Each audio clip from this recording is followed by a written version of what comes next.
38 நாட்கள் கழித்து தமிழக வெற்றி கழகத்தோட தலைவர் திரு விஜய் அவர்களும் அந்த கட்சியோட நிர்வாகிகளும் முதல் முறையாக மக்களை வந்து சந்திச்சிருக்காங்க ஒரு பொது மேடையில் அப்படின்னு சொல்லிட்டு தமிழகத்தோட மூத்த பத்திரிகையாளரும் அரசியல் விமர்சகருமான திரு மணி அவர்கள் ஒரு ஊடகங்களில் பேட்டி கொடுத்துருக்காரு. விஜய் அவர்கள் ஒரு ஸ்ட்ராங்கான கம்பேக் கொடுத்துருக்கிறதுக்கு முக்கிய காரணமே சிபிஐயோட விசாரணை தான் அப்படின்னும் சொல்லப்படுது. அது மட்டும் இல்லாமல் திரு விஜய் தன்னோட பொலிட்டிக்கல் ஸ்டாண்டில் ரொம்பவே ஸ்ட்ராங்காக இருக்காரு அப்படிங்கிறதையும் சொல்லியிருக்காங்க. கரூரில் நடந்த இந்த துயர சம்பவம் குறித்த விசாரணை சிபிஐக்கு மாற்றப்பட்டிருக்கு அப்படிங்கிறது நமக்கு எல்லாருக்குமே தெரிஞ்ச விஷயம்தான். ஆனால் சிபிஐ என்ன மாதிரியான விசாரணை பண்ணிட்டு இருக்காங்க, இந்த விசாரணையில் என்னென்ன முன்னேற்றங்கள் ஏற்பட்டிருக்கு அப்படிங்கிறதுல இந்த வீடியோவில் பார்ப்போம். இது நீதி செய், ஜஸ்டிஸ் ஃபார் ஆல்.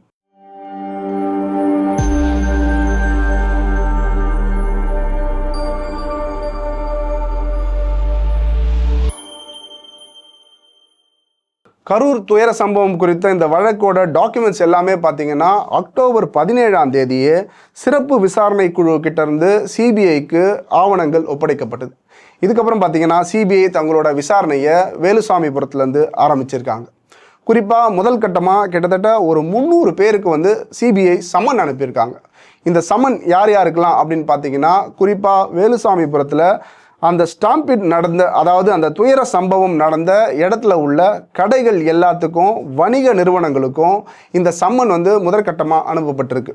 அந்த கடைகளில் உள்ள எல்லா சிசிடிவி ஆதாரங்களும் சிபிஐக்கு வேணும் அப்படிங்கிறத அந்த சம்மனில் சொல்லியிருக்காங்க. அதே மாதிரி பார்த்தீங்கன்னா விஜயுடைய பனையூர் ஆஃபீஸ்க்கும் சிபிஐ ஒரு சம்மன் அனுப்பியிருக்காங்க. இது யாருக்கு அப்படின்னு பார்த்தீங்கன்னா விஜயுடைய பரப்புரை வாகனத்தில் இருக்கிற சிசிடிவி ஃபுட்டேஜை கேட்டு தான் அந்த சம்மன் வந்து அனுப்பப்பட்டிருக்கு அப்படின்னு சொல்லப்படுது. இது மட்டும் இல்லாமல் இந்த வழக்கில் குற்றவாளிகள் அப்படின்னு சேர்க்கப்பட்டிருக்கிற ஒரு சிலருக்கும் அதே மாதிரி இந்த வழக்கில் சாட்சிகளாக சேர்க்கப்பட்டிருக்கிற சாட்சிகளுக்கும் வந்து சம்மன் அனுப்பியிருக்கிறதா சிபிஐ தரப்பில் சொல்லப்படுது. இதெல்லாம் ஒரு புறம் போயிட்டு இருக்கிற அதே வேலையில் பார்த்தீங்கன்னா சிபிஐயோட முதல் வேலை என்ன அப்படின்னு பார்த்தீங்கன்னா ஃபர்ஸ்ட் இன்ஃபர்மேஷன் ரிப்போர்ட், அதாவது முதல் தகவல் அறிக்கை. ஏற்கனவே பார்த்தீங்கன்னா கரூர் டவுன் போலீஸ் போட்ட எஃப்ஐஆர் நம்பர் 855 கீழ் 2025 அதை எடுத்து தான் சிறப்பு புலனாய்வு குழுலாம் வந்து தமிழ்நாடு அரசு வந்து அமைச்சாங்க. இதுக்கப்புறம் பார்த்தீங்கன்னா அக்டோபர் 22 கரூரில் உள்ள மாவட்ட நீதிமன்றத்தில் சிபிஐயோட இன்ஸ்பெக்டர் திரு மனோகரன் அவர்கள் ஒரு அறிக்கையை தாக்கல் செஞ்சிருக்கிறதா சொல்லப்படுது. இந்த அறிக்கையில் சிபிஐயோட முதல் தகவல் அறிக்கை அப்படிங்கிறதும் தாக்கல் செய்யப்பட்டிருக்கிறதா சொல்லப்படுது. அதாவது ஏற்கனவே பார்த்தீங்கன்னா கரூர் டவுன் போலீஸால் 855 கீழ் 2025 அப்படிங்கிற நம்பரில் ஒரு எஃப்ஐஆர் அப்படிங்கிறது ரெஜிஸ்டர் பண்ணப்பட்டிருக்கு. இந்த எஃப்ஐஆரில் ஒரு சில ஆல்ட்ரேஷன் செஞ்சு, அதாவது ஒரு சில திருத்தங்கள் செய்து சிபிஐ வந்து அதை ரகசியமாக வச்சு அதை ரகசியமாக பாதுகாத்து அந்த மாவட்ட நீதிமன்றத்துக்கு மட்டும் அதை தாக்கல் செஞ்சிருக்கிறதா சொல்லப்படுது. இந்த முதல் தகவல் அறிக்கை சம்பந்தப்பட்ட எந்த ஒரு விஷயங்களுமே வந்து சிபிஐயோட வெப்சைட்லேயும் இல்லை அப்படிங்கிறதும் சொல்லப்படுது. கரூர் மாவட்ட நீதிமன்றத்தில் சிபிஐயால் ஒரு சில திருத்தங்கள் செய்யப்பட்டு தாக்கல் செய்யப்பட்டிருக்கிற சிபிஐயோட அந்த முதல் தகவல் அறிக்கையோடைய நகலை கேட்டு டைம்ஸ் ஆஃப் இந்தியா நாளிதழ் வந்து பார்த்திங்கன்னா சிபிஐயோட இயக்குனரை அப்ரோச் பண்ணியிருக்காங்க. ஆனால் அவங்க சைட்லேருந்து எதுவுமே ரெஸ்பான்ஸ் இல்லை அப்படிங்கிறதுனால இன்னி வரைக்கும் அந்த எஃப்ஐஆர் அப்படிங்கிறது ரொம்பவே ரகசியம் காக்கப்பட்டு வர்றதா சொல்லப்படுது. சிபிஐ புதுசாக தாக்கல் செஞ்சிருக்கிற இந்த எஃப்ஐஆரில் பார்த்தீங்கன்னா புதுசாக யாருடைய பெயர்லாம் அந்த எஃப்ஐஆர்லேருந்து நீக்கப்பட்டிருக்கு, யாருடைய பேர்லாம் அதில் சேர்க்கப்பட்டிருக்கு அப்படிங்கிற விஷயங்கள்லாம் இன்னும் ரகசியமாக வைக்கப்பட்டிருக்கு அப்படின்னு சொல்லப்படுது.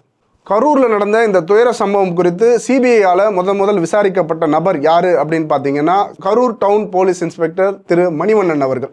இவர் தான் வந்து பார்த்திங்கன்னா இந்த முதல் தகவல் அறிக்கையை வந்து தயார் செய்தவர். அதனால் வந்து சிபிஐ பார்த்திங்கன்னா அவர்கிட்ட கிட்டத்தட்ட ஒரு மணி நேரம் வந்து விசாரணை வந்து நடத்தியிருக்கிறதா சிபிஐ தரப்புலேருந்து சொல்லப்படுது.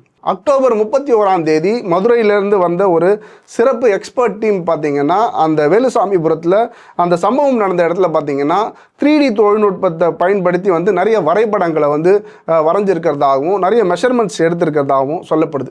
இது எல்லாமே ரொம்ப அக்யூரேட்டாக ரொம்ப டெக்னிக்கலாக இருக்கும் அப்படிங்கிறதுக்காக இந்த மாதிரியான எக்ஸ்பர்ட் டீமை சிபிஐ வந்து நியமித்து இந்த சம்பவம் குறித்து எல்லா தகவல்களையும் அந்த இடத்துலேருந்து சேகரிச்சிருக்கிறதா சிபிஐ தரப்பில் சொல்லப்படுது. இது மட்டும் இல்லாமல் சிபிஐ தரப்பில் ஒரு சில தனிநபர்களுக்கும் சம்மன் அனுப்பப்பட்டு அவங்க வந்து விசாரணைக்காக கூப்பிட்டுருக்காங்க.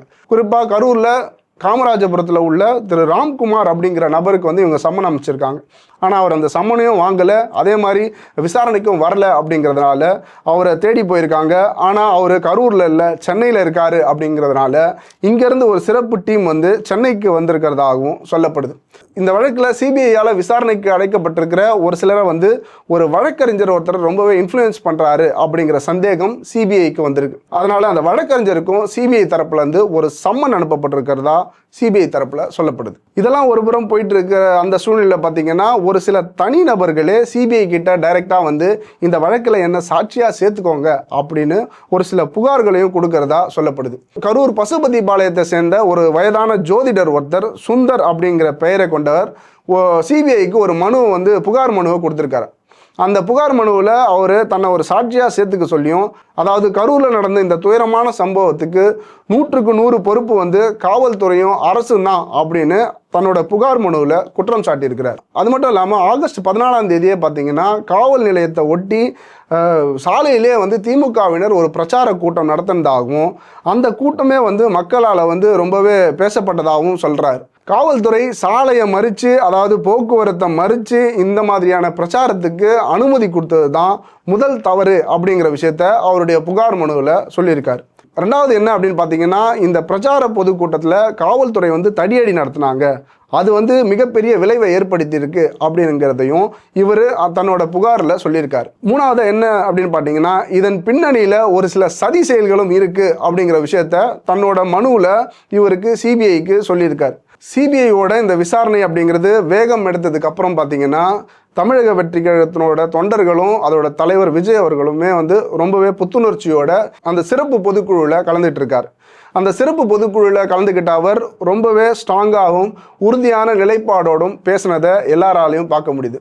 அவர் சொன்ன டைலாக் என்ன அப்படின்னு பார்த்தீங்கன்னா, நான் முன்னாடியே சொன்னது போல் 2026 2 பேருக்கு தான் போட்டி, ஒன்று தாவேகா, இன்னொன்று திமுக அப்படிங்கிறத மறுபடியும் அந்த மேடையில் வச்சு சொல்லியிருக்காரு. இதெல்லாம் தாண்டி தமிழக வெற்றி கழகத்தினுடைய முக்கிய நிர்வாகி திரு ஆதவ் அர்ஜுனா அவர்கள் திமுக அரசை ரொம்பவே சாடி இருக்கார்.